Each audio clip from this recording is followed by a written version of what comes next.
If you're a dreamer who does, you're in the right place. I'm Penelope Bent, and this is Build It, Baby. And today, I'd like to talk about something subtle, something that happens that's very quiet, something that doesn't look dangerous at first, but I believe it is. I'd like to talk about the difference between resignation versus surrender. And I do believe there's a difference between those two pieces. Not quitting loudly, not giving up dramatically, but that quiet moment when you decide, this is just how life is for me. Or, people like me, we don't get rich, we don't create prosperity or find abundance at our front door. And then the one that really bothers me the most, this is as good as it gets for me.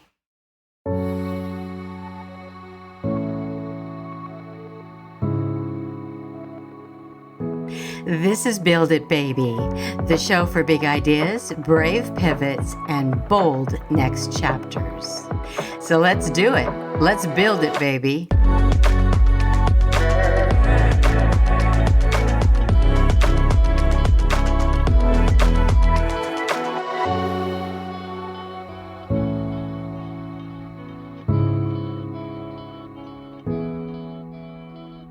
Okay. So I believe somewhere along the way, many of us didn't fail at anything. We just simply resigned. I think there's a lot of folks out there that resigned from the belief that life could meet them halfway. They resigned from the idea that joy and abundance or alignment might be available to them. And truly, they resigned before life even had a chance to respond. And truly, here's the thing. In that moment, when you stop expecting more, that moment changes everything. And let me repeat that. In that moment, when you stop expecting more, that moment changes everything for you. In that moment, you have forever changed your life. In that moment, you close the door on your own future. And interestingly enough, the door didn't get slammed in your face. You drew the door closed all by yourself. So, my big question always is why? And I believe the why is because you chose to believe in ideas that for the most part are, in my opinion, absolute bullshit. Resignation often sounds mature. It's an act of being responsible. And I love this one the best. I'm just being realistic. But resignation is not wisdom. It's fear dressed up as certainty. It's a belief in limitation. And what does resignation sound like? Resignation sounds like, my family's poor, that's just my reality. Or, no one in my family has ever done that. Why would you even think I could? Life is hard, that's just the way it is. I should just be grateful for what I have. And I get it. Gratitude, it matters. But gratitude without trust is a cage. It's a box with the door wide open, and you're just sitting right there in it. When we confuse realism with limitation, we shrink our future without even realizing. And it's interesting, most resignation is not chosen, it's inherited. It's passed down through family conversations, through survival mode households, through generational scarcity, through cultural expectations, and through systems that taught us to comply and not to imagine. I believe many of us grew up watching adults do the best they could, but also watching them giving up on what they wanted. Many learned early on, don't expect too much, don't get your hopes up, be practical. And slowly, I believe we stopped asking for more. Sure as hell not because we weren't capable, but because we were trained to survive, not to expand, not to believe in anything better than what was right in front of our faces. And here's what makes resignation, resigning to a belief system, so frickin' dangerous. It won't hurt you right away. It kind of settles in quietly. You still go to work, you still show up, you still function. But you know what? You stop dreaming. You stopped imagining. And when you stop imagining, you stop creating. You stop listening to that inner nudge, that intuition, that, poke in the side from the universe that says, come on, get off the couch, let's get going here. You stopped imagining a different outcome. You stopped believing life could surprise you. And the truth is, resigning or resignation, it doesn't scream. It whispers, this is enough. Don't push it. Get real, babe. This is all you get. And this is where I want to be very clear. Resignation is not surrender. I think they're opposites. Resignation says, I already know how this will end. Surrender says, I don't know how this is going to end, but I'm open to the possibilities. I'm going to relax. I'm going to surrender to the possibilities. Resignation closes the door. Surrender leaves the door unlocked. Resignation collapses all possibilities. And you know what surrender does? Surrender actually creates space. Surrender doesn't mean you're giving up. Surrender is simply releasing control so life can participate. Surrender doesn't say, I don't care. It says, yeah, okay, so I was born into this, but I'm willing to be surprised. It doesn't say, I'll never have that. Surrender says, maybe there's more available than I have been shown. Think about that for a second. Maybe there's more available than I have been shown. Maybe there's more out there for me. Maybe I don't have to keep moving the same generational belief system. Maybe I don't need to pass that down to my kids. Maybe this is time. Maybe this is the time to step out and say, no, I think there are possibilities for me. And I'm going to take control of the idea. Take a deep breath and relax. Because you know what? You know what surrender allows? It allows new ideas. It allows new timing, new support, new alignment. And the most amazing piece of all is when you relax and you surrender to what could be, it keeps the heart open. You're not demanding any guarantees. And if you stick with the idea of just resigning to the limited belief that, was passed down through the generations to you, when we resign, we don't just limit money or success.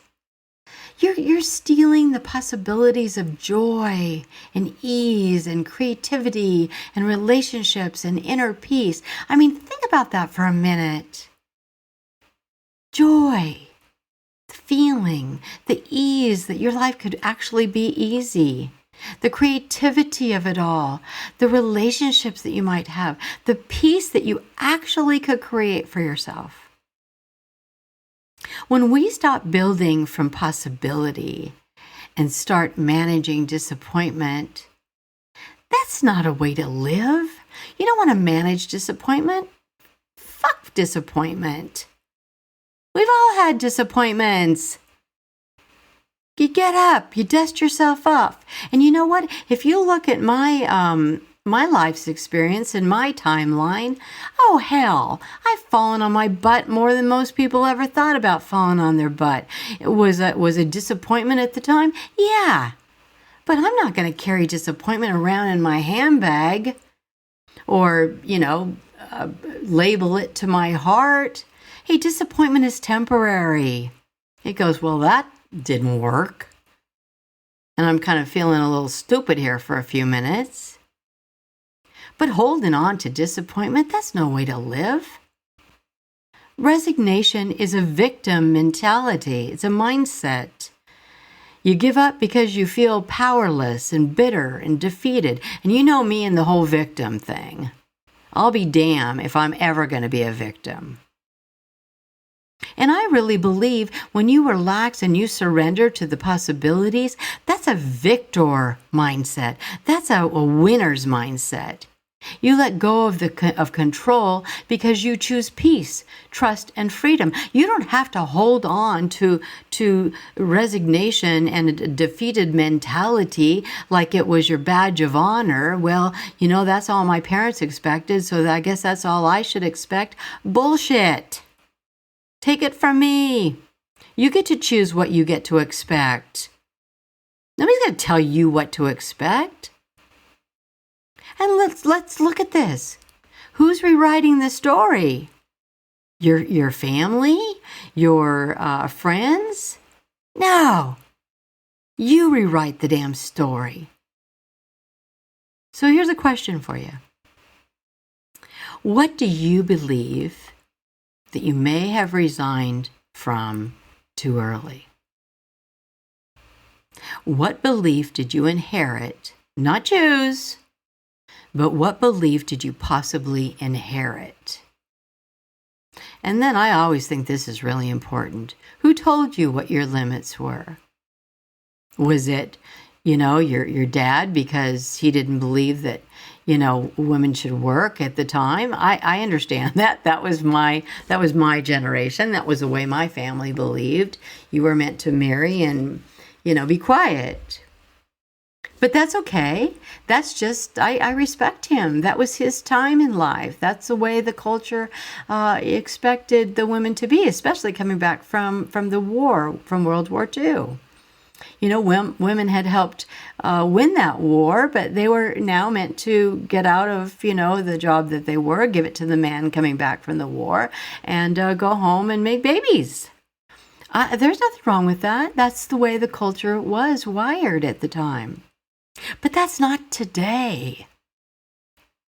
And if you are willing to question the story that you have been living with, the one that someone else shared with you, the belief that was very popular in their time, I think that's really important. You're not being disrespectful to a family member because that's the way they were raised, or that was the way the culture defined, the belief for men or women or whomever you are, that position. That's the belief they had at that particular time. Remember, when you're ready to make some of these decisions, those beliefs are over 20 years old. And if you don't think that's a short period of time, especially today when I swear to God, the culture is changing, every 5 years or every 15 minutes. I think it's just important to remember you need to stop deciding the ending before your story is finished. I've been living a long time. And I am still creating chapters in my story. How the damn thing ends? Hell, I don't know. But I'm going to keep writing. And think about this. What if you're at a starting gate of a race? Okay, you're at the gate, you're bent down, a racer.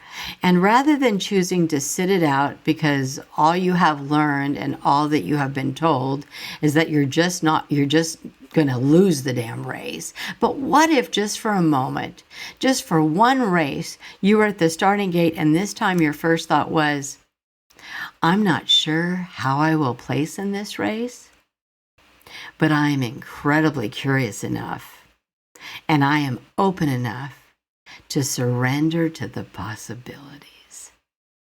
Now, what if that was your thought?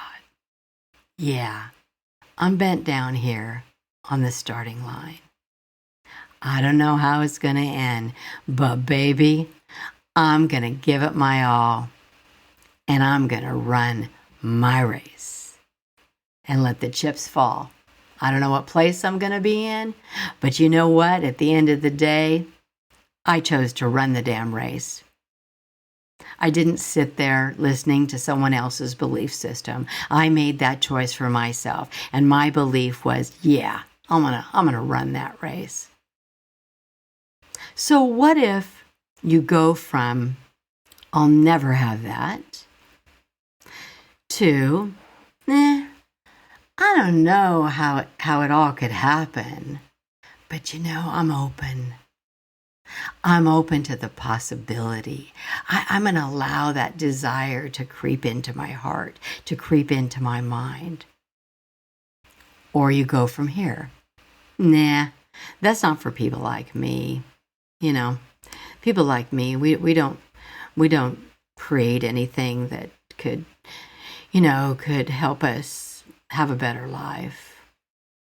What if you go from there to maybe, just maybe, I haven't seen the full picture yet. And I tell you with all my heart, that shift alone, that re-engages life. It plugs you into the possibilities. And if you don't ever do anything, if you never listen to another word I ever say for as long as you live, just wake up every moment and remember I said one thing. Plug into the possibilities. If you don't take and get up and put that plug in, if you don't plug in, then how are you ever going to know what could have been? That's what I want for you. At least plug in. Discover the possibilities. You deserve that. Life's given you that opportunity. Think about your desire and plug into that sucker and see how the race works out for you. That's all I ask. So here's the part where I tell you exactly what I know. These are my knowings, the things I no longer question because they've shown themselves to me again and again. Not from a book, but from building, getting knocked down, getting back up, and doing this work in the real world. Okay, so here are my knowings. I know that my life is full of possibilities. It is my right to explore them all. Number 2, I know that the only thing limiting me from living all of my desires is my ability to, yep, you get it, plug in and think big. And number 3, I know that life is not a spectator sport, and I love being in the game. Okay, so those are my knowings. Okay, here we go. It's time for listener question. And this question is from Harper in Nebraska. Oh gosh, Harper, I love your name. I'll begin there, and I hope things are going well for you in Nebraska. So here, well, maybe they're not going quite as well as you expected. Let's read the question here.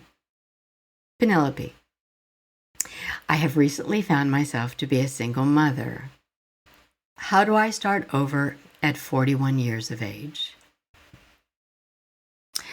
Well, Harper, I have to tell you, you truly are asking the perfect person for this question, because I too started over in my 40s as a single mom, and yeah, that's a very interesting question, and it certainly has a lot of interesting dynamics. So I can only share my answer from my experience, and I'm sure if you asked a lot of people that have started over or found themselves in a different situation in their lives, in their early 40s, I'm probably everybody would have a different answer. So since you asked me, that's the only answer that I can truly share with you. And I think that it all begins with making peace with the current situation. You've not defined what exactly put you in this situation as a single mother. If it was a death of a husband or partner, I am very, very sorry for you having to face this new horizon. If it was perhaps not your choice, or perhaps it was your choice to find yourself a single mother at this age, I think that the most important thing I can share with you is to make peace with your current situation for whatever reason. As life, you move through life and you have these ups and downs, and we have these glorified, just moments where we're just feeling the joy of it all. And then we have moments when we're feeling the pain of it all, that kind of, the universe turned everything upside down, or whomever did, and here we are. I think making peace with it will give you clarity, because once you stop being pissed off or upset about the position that you're in, that allows you to start shifting into the possibilities of what could be in your future. And I've said this always: when one door closes, another one opens up, whether it's in a relationship or it's in a job situation or whatever comes your way. I think the biggest advice I can share with you is to move yourself away from the pity pot as quickly as possible. Look at the possibilities of what your life could be moving forward. I'm sure that part of this question underneath is a financial concern. And I've often believed that every woman that chooses to give birth and bring another into the world should also build an additional revenue stream for herself. So whether you're looking at, putting yourself out into a current job market, or what the possibilities are for you today in creating some additional revenue stream as you move through the process, I think that one of the keys is to focus on all the new positive changes that could be happening.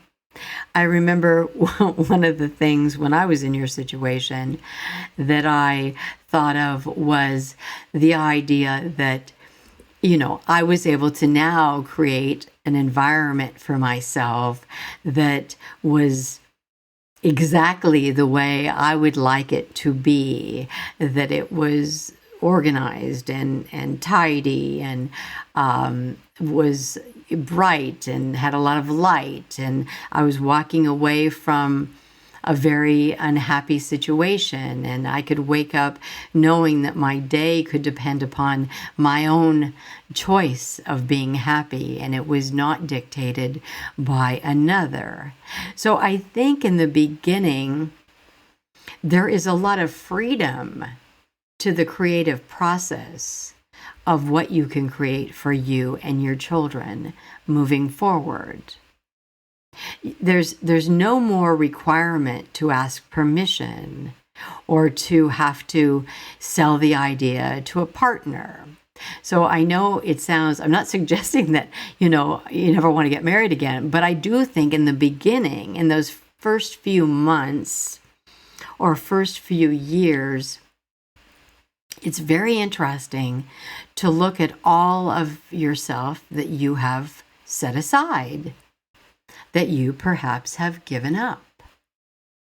And I remember a friend saying to me, it's really important to ask yourself, what kind of eggs do I want? I've been making fried eggs for years for everybody else, but I really don't like fried eggs that much. Or I remember my current husband of, 34 years now, when I first met him, he said, the best thing that you could do for yourself is to live alone with your child by yourself. You've been, I was in a relationship for quite a long time, and this was a whole new thing for me. And he was right, and I did. We dated for 3 years until, then we married. But those 3 years were very important because I discovered a lot about myself. I learned a lot about what I wanted in my future. And I learned, I'll tell you, you're going to find out something that you could have never found out before. And that is your abilities. I found out that I had more strength than I ever thought I had. And I found out that I got to choose every day what the possibilities were going to be. And then I listed them eventually. And I started moving toward those desires, because you know what the most exciting thing was? These desires were all mine. It was how I was going to create a wonderful environment for my daughter. It was on my plate. I unfortunately didn't have any additional income from my previous relationship. So it was all on me. And you know what? I don't know that that's a bad thing. So I know from experience that you're probably feeling terrified. This is new. I don't know how many years you were in a previous relationship, but I do know that you will discover some brilliant pieces and parts of yourself that you didn't even know existed. And I think with those new finds, with keeping your head centered, with forgiving your past, and then my last piece of suggestion is to look forward with expectation. Look forward with what can be, with the light, with the knowing that you can create an amazing life for you and your children. And then, if you meet another partner, another someone to live the rest of your life with, then so be it. But you know what? By then, you will have created the whole of who you are. Because I think sometimes when we marry, especially when we marry young, as women, we're not really sure who we are. We don't know what our strengths and weaknesses are. Take this time, discover those. Discover who you are, what the possibilities are. And with all that, you go for it, girlfriend. You go out there and you make it happen, because I know you can. Hey, and if you ever want to chat, give me a buzz. So Harper, thank you for a great question and for sharing your personal experience there with us. And take care there in Nebraska. Thank you so much. Okay, well, it's that time. So to end the day, our chat, I just want to remind you, you don't need to force surrender. You just need to stop resigning. The moment you stay open, life gets to respond to you. Your beginning does not get to decide your ending. Your past does not get to dictate your future. And as much as you love your family, their story does not have to be your final chapter. If you're still dreaming, even quietly, then you're still building. Now go build it, baby. Always Best P. Build It Baby is a Rainy Day Production House original, hosted by Penelope Bent and produced and edited by Morgan Clymer. Music by Yuri Shemshashin and Oleksiy Holobiev. If this episode spoke to you, please follow the show and leave a review. It helps more dreamers like you find us. And remember, you're not just building a bold business or career, you're building a bold life.